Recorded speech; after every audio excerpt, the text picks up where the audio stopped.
ಈಗ ಮತ್ತೊಂದು ವಿಚಾರ ಏನಂತ ಹೇಳಿದ್ರೆ, ಇದೀಗ ಇಲ್ಲದ ಮಗಳನ್ನ ತಾವು ಸೃಷ್ಟಿ ಮಾಡ್ತಿದ್ದೀರಿ ಅಂತೇಳಿ, ತಾವು ಸೃಷ್ಟಿ ಮಾಡ್ತಿದ್ದೀರಿ ಹಣಕ್ಕೋಸ್ಕರ ಈ ರೀತಿಯಾಗೆಲ್ಲ ಮಾಡ್ತಿದ್ದೀರಿ ಅಂತೇಳಿ, ಆ ಬಗ್ಗೆ ತಾವು ಏನು ಹೇಳಕ್ ಬಯಸ್ತೀರಿ? ನಾನು ಯಾವ ಹಣಕ್ಕೋಸ್ಕರ ನಾನು ದುಡ್ಡು ತಿನ್ನುವವಳು. ನಾನು ಯಾರ ಹತ್ರ ಹಣವನ್ನು ಇದು ಮಾಡಿಲ್ಲ. ಹಣವನ್ನು ನಾನು ಏನಕ್ಕೆ ಹಣ ನಾನು ತಗೊಳ್ಬೇಕು?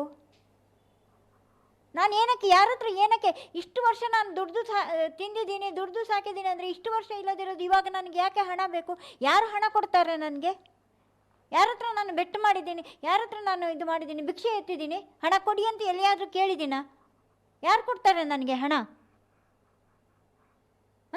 ತಾವು ಏನು ಕೆಲಸವನ್ನು ಮಾಡ್ತೀರಿ ಅಂತೇಳಿ ಈಗ ನಾವು ಕೇಳ್ಪಟ್ಟಂಗೆ ನೋಡ್ಪಟ್ಟಂಗೆ ಇಲ್ಲಿ ನಾವು ನಿನ್ನೆ ಕೂಡ ಒಂದು ಅಲ್ಲಿ ವಸ್ತುಸ್ಥಿತಿಯನ್ನು ನೋಡಿದ್ವಿ. ಇಲ್ಲಿ ಬಿಪಿನ್ ರಾವತ್ ಅಂತೇಳಿ ಒಂದು ಪಾರ್ಕ್ ಮುಂದೆ ಬೆಳಿಗ್ಗೆ 5 ಗಂಟೆಗೆ ಬಂದು ಇವರು ಹೌದು ತಮ್ಮ ಫೋಟೋವನ್ನು ತೋರಿಸಿದಂಥ ಸಂದರ್ಭದಲ್ಲಿ 5 ಗಂಟೆಗೆ ಬಂದು ಜ್ಯೂಸನ್ನು ಮಾರ್ತಾರೆ ಅಂತೇಳಿ, ಅದು ಸತ್ಯವಾ? ಹೌದು, ಸತ್ಯ. 2:30ಗೆ ಬೆಳಿಗ್ಗೆ ಹೇಳ್ತೀನಿ, 2:30ಗೆ ಎದ್ದು ಇಲ್ಲೆಲ್ಲ ರೆಡಿ ಮಾಡಿಕೊಂಡು ನಾನು ಬಿಪಿನ್ ರಾವತ್ ಪಾರ್ಕಿಗೆ 4:15ಗೆ ಮನೆ ಬಿಡ್ತೀನಿ. ಅಷ್ಟು ಭಾರ ಹೊತ್ಕೊಂಡು ಹೋಗಿ ನಂದೇನಿದೆಯೋ ಕಾಯಕ ನಾನು ಮಾಡ್ತೀನಿ. ನಾನು ಸ್ವಾಭಿಮಾನಿಯಾಗಿ ಬದುಕಿದ್ದೀನಿ.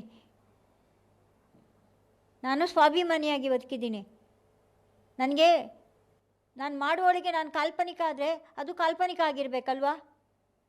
ಹಾಂ, ಇಲ್ಲಾಂದರೆ ನಿಮ್ಮಾನ್ಸಿಗೆ ಕರ್ಕೊಂಡೋಗಿ ಹಾಕಬೇಕಾಗಿತ್ತು ಕಾಲ್ಪನಿಕ ಅನ್ನೋದಕ್ಕೆ. ಹಾಂ, ಹೇಳಿ. ಇವರು ಹೇಗೆ ಎಲ್ಲರೂ ನನ್ನನ್ನು ಇದು ಮಾಡ್ತಾ ಇದ್ದಾರೆ? ಹಾಂ ಅಂತಾರೆ, ಹಾಂ ನಕ್ಸಲೈಟು ಅಂತಾರೆ. ಎಲ್ಲ ಹೇಳಬೇಕಾಗಿದ್ರು, ಒಂದು ಹೆಣ್ಣು ಹೆಂಗಸಿಗೆ ಹೇಳಬೇಕಾಗಿದ್ರು ಒಂದು ವಯಸ್ಸಿಗಾದರೂ ಮರ್ಯಾದೆ ಕೊಡಬೇಕಲ್ವಾ?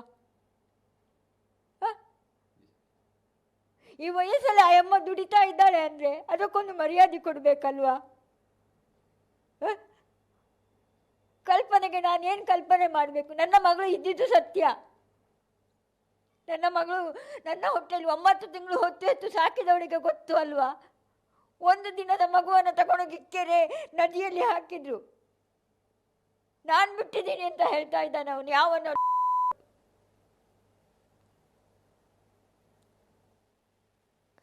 ನೋವಾಗ್ತದ ಇಲ್ವಾ?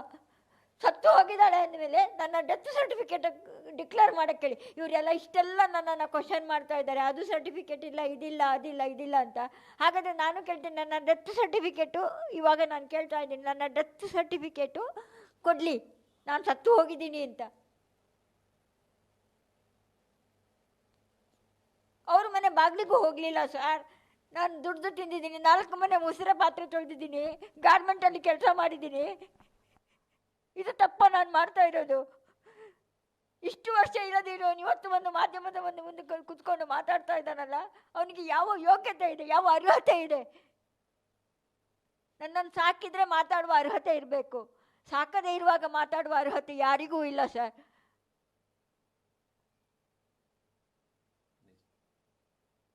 ಇಷ್ಟು ವರ್ಷದಿಂದ ನಾನು ಈ ರಂಗಪ್ರಸಾದನವರನ್ನು ದುಡ್ದು ಅವರಿಗೆ ಮೆಡಿಸಿನ್ನು, ಊಟ ಎಲ್ಲನೂ ನಾನು ನೋಡ್ಕೊಳ್ತಾ ಇದ್ದೆ. ಅವರ ಪ್ರತಿಯೊಂದು ಇದನ್ನು ನಾನೇ ನೋಡ್ಕೊಳ್ತಾ ಇದ್ದೆ.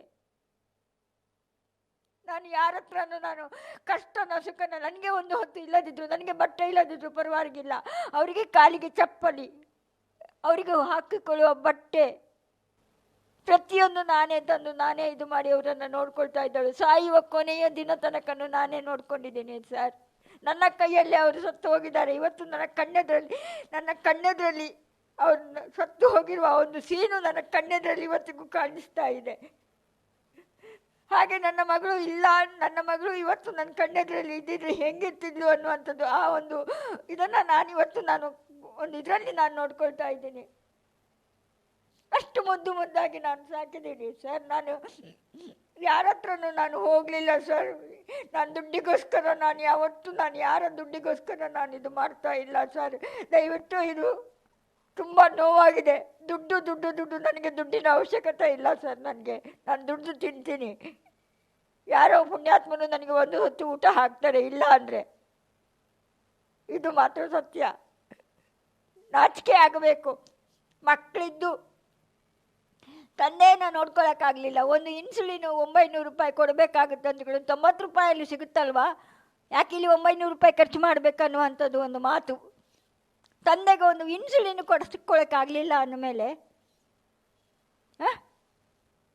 ಆ ತಂದೆ ಎಷ್ಟು ನೋವು ಅನುಭವಿಸಿರಬೇಕು ಹೇಳಿ ಸರ್. ಆ ತಂದೆ ಎಷ್ಟು ನೋವು ಅನುಭವಿಸಿರ್ಬೇಕಲ್ವಾ? ಪ್ರತಿಯೊಂದು ಮೆಡಿಸಿನ್ನು ನಾನು ಹೋಗಿ ತರಬೇಕು, ಇವತ್ತು ಇದಿಲ್ಲ ನಾಳೆ ಇದಿಲ್ಲ, ಹೋಗೋದು ಅಪೋಲೋ ಮೆಡಿಕಲಲ್ಲಿ ಅವರದ್ದು BLದು ಇನ್ಶೂರೆನ್ಸ್ ಇತ್ತು, ಅದಕ್ಕಾದರೂ ದುಡ್ಡು ಕಟ್ಟಬೇಕಲ್ವಾ ನಾನು? ಇವ್ರು ಕೊಟ್ಟಿದ್ದಾರಾ?